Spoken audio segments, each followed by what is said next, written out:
Olá, eu sou Giovanni de Souza. Hoje são 30 de dezembro de 2020, são 23 horas e 7 minutos. A Academia Bíblica Bereshit de Teologia apresenta a lição número 2 da classe de juvenis. Igreja, o corpo de Cristo, o fundamento da igreja.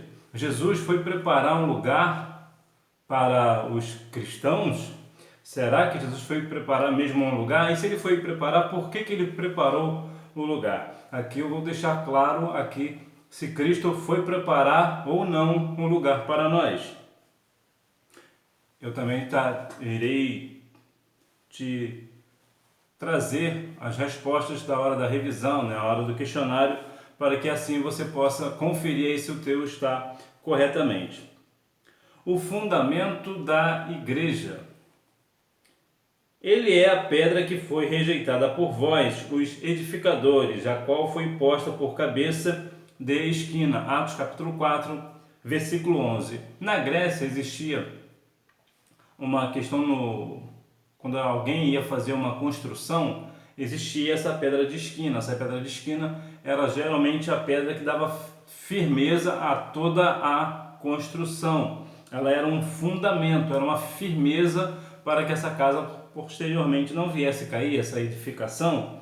É aquela questão da casa na rocha. Lembra que tem aquela passagem que Jesus disse que aquele que constrói a sua casa na areia e aquele que constrói na rocha. Aquele que constrói na areia é fácil de ser levada pelos vendavais, pela chuva e tudo mais. A que está construída na rocha, essa não, esta está firme. E aqui Cristo é a rocha. Então Jesus é a pedra de esquina. A igreja de Cristo estava nos planos de Deus antes da fundação do mundo. Os profetas, a exemplo de Isaías, vaticinaram que a casa de Deus, a igreja, seria iniciada em Jerusalém. De acordo com o propósito eterno, as profecias foram cumpridas com precisão quando Cristo, cumprindo sua missão aqui na terra, fundou a sua igreja. A principal base da igreja, o início, não a base, mas o início, está lá em Atos dos Apóstolos, no capítulo 2. Ali vemos todo desenrolar. É claro que já existia uma igreja, quando Cristo ia fazer algo, ou estava em algum lugar, sempre se reuniam, se fazia uma eclesia, uma reunião de pessoas para ali estar louvando a Deus, ou a Cristo, ou mesmo recebendo os seus ensinamentos e pregações. Então já existia, não de uma forma oficializada, mas já existia uma igreja. Mas a igreja foi oficializada de fato em Atos, no capítulo 2, mas ela já existia. O nosso texto básico está em Mateus capítulo 16, versículos do 13 ao 18. Cristo fundou a igreja. Após a confissão de Pedro de que Jesus é o Filho do Deus vivo, Cristo afirma que a igreja seria edificada sobre ele mesmo, a rocha eterna. Jesus Cristo é a rocha na qual sua igreja está fundamentada. Ele é a pedra que foi rejeitada por vós, os edificadores, a qual foi posta por cabeça de esquina. Cristo, ele é a rocha eterna. A igreja está firmada em Cristo. Os católicos usam este texto para dizer que a igreja foi firmada em Pedro e que Pedro foi o primeiro Papa. No entanto, se nós olharmos para o que o próprio Pedro disse na sua carta, primeira carta, 1 Pedro, capítulo 2, o próprio Pedro, ele vai dizer coisas que diz assim: agora que já, este é o capítulo 2, versículo 3, agora que já provaste que o Senhor é bom, chegando-vos para ele pedra viva, rejeitada na verdade pelos homens, mas para com Deus eleita e preciosa. O próprio Pedro, a qual os católicos dizem que é o fundamento da igreja, o próprio Pedro diz que é Cristo. Então veja que a igreja está firmada em Cristo Jesus e não em Pedro. Aquilo que acontece sobre a questão de Mateus 16, 18, que eu vou até ler aqui para ficar bem claro. Mateus capítulo 16, versículo 18, nos fala assim: e também eu te digo que tu és Pedro, e sobre esta pedra edificarei a minha igreja, e as portas do inferno não prevalecerão contra ela. Nota que Jesus perguntou, né? E Simão Pedro respondeu no versículo 16. Simão Pedro respondeu: tu és o Cristo, o Filho do Deus vivo. Então veja que o próprio Pedro já testificou que ele é o Cristo, o Filho do Deus vivo. Aí Cristo vai e responde: respondeu-lhe Jesus: bem-aventurado és tu, Simão Barjonas, pois não foi carne e sangue quem te revelou, mas meu Pai que está nos céus. E também eu te digo que tu és Pedro. Ou seja, Pedro reconheceu o Cristo e agora Cristo reconhece Pedro, mas aqui reconhece no quesito de ser menor. Pedro é menor do que Cristo. Por isso aqui há aquilo que as pessoas chamam de jogo de palavras. Por quê? Porque Pedro vem de Petros, que quer dizer pequena pedra. E Cristo, aqui vem falando logo depois, que eu edificarei a minha igreja e as portas do inferno não prevalecerão contra ela. E ele diz aqui que, e sobre esta pedra no caso é Petra. Petra é uma grande rocha, é uma rocha mais firme. Inclusive até uma banda de rock nos Estados Unidos com este nome, né? A banda Petra, que é a melhor banda, a melhor e mais antiga banda de Christian rock do mundo. E a maioria das bandas, das músicas do Petra é baseado na palavra. Inclusive o nome Petra, da banda Petra dos Estados Unidos, tem base em Mateus capítulo 16, versículo 18. Então veja que aqui ficou claro que Cristo estava dizendo que sobre esta afirmação, Pedro, que você disse que eu sou o Cristo, eu vou edificar a minha igreja. Portanto, Jesus estava edificando a sua igreja em si e não em Pedro. Então vemos que Cristo é o fundamento da igreja, é a firmeza da igreja. O nascimento da igreja. A igreja cristã iniciou sua história no âmbito mundial no dia de Pentecostes, isto é, 50 dias após a ressurreição do Senhor Jesus Cristo. O Espírito Santo exerceu um papel fundamental na fundação da igreja, como o exerce até hoje em sua permanência. O Espírito Santo ele sempre irá atuar na igreja, no templo, ele sempre irá atuar no mundo enquanto a igreja estiver aqui. Veja que muitas das vezes as pessoas acreditam que o Espírito Santo não atua mais.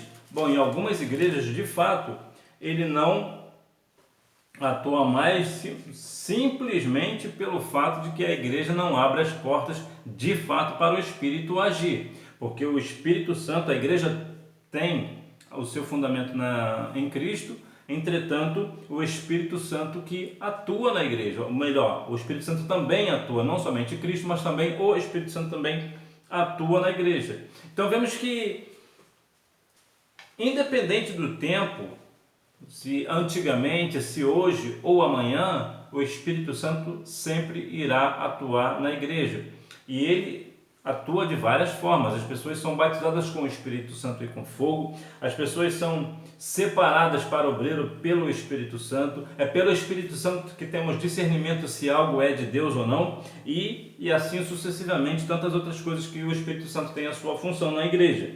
Entretanto, muitas pessoas dizem que não, o Espírito Santo não atua mais e tal. Não, o Espírito Santo continua atuando e ele sempre irá atuar na igreja de Cristo até a hora que Cristo vier para buscar a sua igreja. Aí sim, quando a igreja subir, aí sim não haverá mais o Espírito Santo atuando na terra. Mas enquanto a volta de Cristo não acontece, o Espírito Santo continua atuando na igreja. Uma nova aliança.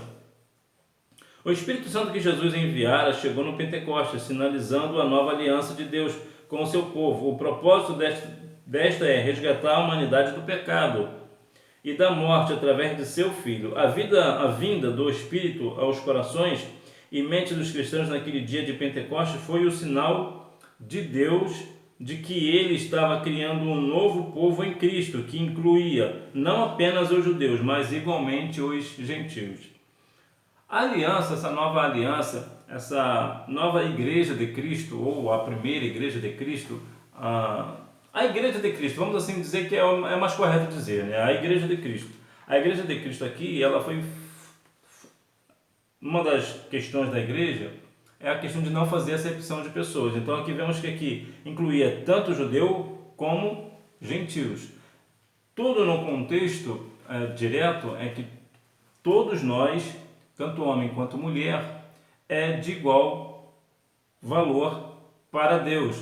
A igreja não faz distinção. E aqui também é uma questão de tanto a igreja local, quando a igreja local está, claro, num determinado lugar, quando vir uma pessoa estrangeira, ela é bem-vinda no seio da igreja, desde que, claro, se for uma pessoa que professa a fé em Cristo, desde que ele esteja como tem que estar corretamente, tudo ok. Caso essa pessoa não seja uma pessoa cristã, de igual forma ela também é bem-vinda no seio da igreja. Por quê? Porque Jesus disse que aquele que vier a mim, de maneira nenhuma eu lançarei fora. Então Cristo é aquele que abraça a todos, tanto judeus como gentios. Ou, em outras palavras, tanto a pessoa que é daquela igreja quanto as pessoas de fora, as pessoas não cristãs ou até mesmo de outras nacionalidades. Então aqui a igreja ela junta, né, abraça toda esta questão.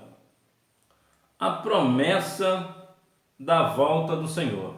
Jesus prometera que nos prepararia um lugar junto a Ele e ao Pai, e que voltaria para buscar a sua igreja. Ele ensinou acerca dos sinais que evidenciariam a sua volta. Os cristãos da igreja do primeiro século aguardavam com entusiasmo e fervor a volta do Salvador. A esperança da volta de Jesus se constitui a base da fé cristã, pois se Cristo não voltasse para buscar a sua igreja, a esperança nele se resumiria apenas à vida terrena. E como disse o apóstolo Paulo, se esperarmos em Cristo só nesta vida, somos os mais miseráveis de todos os homens, há infinitamente mais. Eu falei no início que se Jesus de fato ia preparar um lugar. Olha o que a Bíblia fala em João 14. João capítulo 14, deve ser o versículo 2. Isso, João.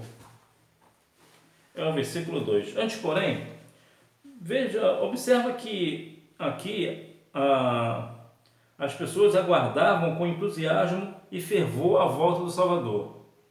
E você espera ainda a volta do Senhor Jesus com todo o fervor, com aquele grande entusiasmo, aquele desejo de que Ele volte logo? Você ainda tem esta esperança ou a sua esperança já se findou?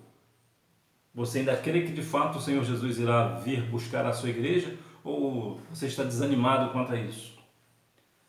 Bem, Cristo irá voltar para buscar a sua igreja. Alguém estando preparado ou não, Cristo irá voltar. E a questão da esperança de Jesus, se nós esperarmos em Cristo e esperar somente nessa vida terrena, seremos os mais miseráveis.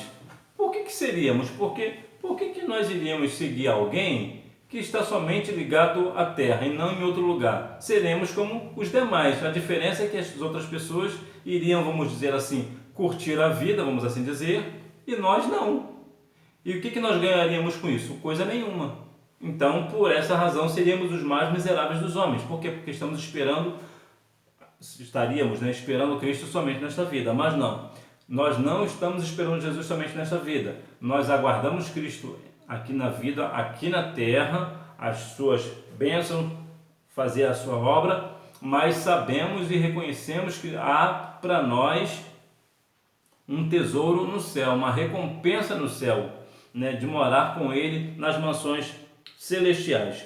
Sobre a questão de Cristo ter ido preparar um lugar, eu preciso deixar claro para você que não, Jesus não foi preparar um lugar. Vamos ler o texto, o que o texto diz. João capítulo 14, versículo 2 nos diz assim: na casa de meu pai há muitas moradas. Se há muitas moradas na casa do pai, por que Jesus foi preparar um lugar? Vê como não faz sentido? Eu irei ler mais uma vez, vai ficar claro. Vejam bem. Na casa de meu pai há muitas moradas. Se não fosse assim, eu vou-lhe teria dito, vou preparar-vos lugar. O que Jesus estava dizendo aqui? Ó? Na casa de meu pai há muitas moradas. Percebe que tem um ponto? Acabou a expressão aqui. Ou seja, na casa de meu pai há muitas moradas. Ponto. Aí Jesus complementa. Mas se não tivesse essas moradas, eu iria preparar um lugar. Aí você diz assim para mim, não ficou claro, para mim Jesus foi preparar um lugar. Não, não foi. Eu vou deixar aqui para você, Mateus capítulo 25, versículo 34. Olha o que a Bíblia diz. Mateus capítulo 25, versículo 34. Então dirá o rei aos que estiverem à sua direita: vinde benditos de meu Pai, possuí por herança o reino que vos está preparado desde a fundação do mundo. Ou seja, isso aqui confere com João 14, a parte A. João 14, 2, a parte A. Na casa de meu pai há muitas moradas. Por que há muitas moradas na casa do meu pai? Porque está preparado desde a fundação do mundo. Então veja que não, Jesus não foi preparar um lugar. Ele disse isso se caso não tivesse morada no céu, Jesus iria preparar um lugar. Então que nós venhamos aqui para concluir. Para concluir, a Igreja de Cristo almeja a sua volta. Bom, você almeja a volta de Jesus, né? Você crê. E a propósito, se Jesus voltar agora, você está preparado para subir com Ele?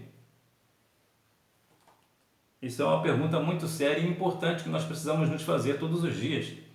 Será que de fato eu estou enquadrado dentro da vontade do meu Deus, dentro da vontade de Cristo? Será que eu estou andando, sendo guiado de fato pelo Espírito Santo? Será que quando a trombeta soar, eu irei subir com o Senhor, quando Jesus vier buscar a sua igreja? Ou quando eu partir para a eternidade, antes de Cristo voltar, se eu partir para a eternidade, se eu morrer, né? Será que eu irei de fato estar nas mansões celestiais? Será que naquele grande dia eu irei adentrar as mansões celestiais? Isso é uma pergunta muito séria. É muito séria, mas que nós precisamos nos fazer. Por quê? Porque nós precisamos nos consertar todos os dias diante de Deus, estar com o nosso coração voltado para Deus, obedecendo a sua palavra, para não ouvir também aquela palavra, né? Que nem todos que me dizem, ó Senhor, entrará no reino dos céus. Muitos dirão naquele dia, Senhor, em teu nome eu expulsei demônios, em seu nome eu fiz isso ou fiz aquilo. E o Senhor irá dizer o quê? Apartai-vos de mim, que eu nunca vos conheci. Então nós precisamos compreender, que já que nós estamos falando da igreja, que Cristo é o fundamento da igreja, nós precisamos entender que não é porque alguém está em comunhão com uma igreja que esteja necessariamente em comunhão com Cristo. Uma coisa é diferente da outra. Há muitas pessoas que estão em comunhão com uma igreja, com um templo, com uma organização, mas não está em comunhão com o dono da igreja, com o fundamento da igreja, não está em comunhão com Cristo, não faz o que ele manda fazer e não faz o que ele não manda fazer. Então nós precisamos ser obedientes ao Senhor. Então, para concluir, a Igreja de Cristo almeja sua volta. Os cristãos, em diferentes momentos da história, sofrem adversidades e provações, mas a igreja segue triunfante, pois está alicerçada em Cristo, rocha viva. E ele mesmo garantiu, as portas do inferno não prevalecerão contra ela. A luta só cessará com a volta de Cristo. Assim a igreja deixará de ser militante para ser triunfante. Ou seja, nós aqui na terra nós vamos continuar lutando para sermos salvos, para entrar nas mansões celestiais. Nós precisamos ser salvos, se manter salvos todos os dias. Nós precisamos ter uma vida séria com Cristo, ter uma vida salva em Cristo Jesus, para que depois, naquele grande dia, nas mansões celestiais, lá sim nós seremos triunfantes. Lá, de fato, irá cessar toda a guerra, toda a luta, toda a peleja. Lá será somente momentos de glória e exaltação ao nosso Deus. A hora da revisão. Resposta da número 1. A Ele mesmo. Cristo é a rocha, na qual a igreja está edificada, a pedra fundamental e inabalável sobre a qual a igreja se mantém firme através dos séculos. Resposta da número 2. Era a primeira pedra a ser assentada na esquina do edifício, formando um ângulo reto entre duas paredes para que a construção não ficasse torta ou fora de esquadro. Portanto, é a pedra principal de toda a construção. Resposta número 3. O Espírito Santo concede ao crente o poder para testemunhar o Evangelho de Cristo e resistir às investidas satânicas. Resposta do número 4. Essa anterior foi a número 3, agora a número 4. Resgatar a humanidade do pecado e da morte através de Jesus. Resposta do número 5. Se Cristo não voltasse para buscar a sua igreja, a esperança nele se resumiria apenas a esta vida terrena. E como Paulo afirma, se esperamos em Cristo só nesta vida, somos os mais miseráveis de todos os homens. Então, que nós venhamos a cada dia mais estar firme na rocha, essa rocha que é Cristo Jesus, que nós venhamos estar sempre com o pensamento. Cristo é o fundamento, a fundação da igreja. A igreja está fundada em Cristo. Cristo é o nosso alicerce. Cristo é a nossa rocha eterna. Muitas pessoas, até erradamente, dão muita ênfase a pastores e líderes. Não que eles não tenham suas respectivas responsabilidades e de fato fazer a obra eles têm algum valor. Entretanto, nós precisamos compreender que não importa aquilo que o pastor fala, importa é o que Cristo diz. Se o seu pastor fala algo que não está de acordo com a palavra, esse teu pastor ele não está aplicando corretamente as doutrinas bíblicas. Portanto, ele é tudo menos pastor, porque nós precisamos compreender, apesar que mais uma vez eu volto a enfatizar, meu saudoso pastor dizia que o pastor é um presente de Deus para a igreja, e eu concordo com ele. Agora, este pastor precisa estar falando da palavra, estar de acordo com a palavra de Deus. E se há divergência entre o que o seu pastor fala e o que a Bíblia diz, fique sempre com o que a Bíblia diz. E que Deus em Cristo continue abençoando a sua vida, que você não deixe de ir à Escola Bíblica Dominical, até porque quem faz a escola é o aluno, e tenha uma boa aula. Tchau!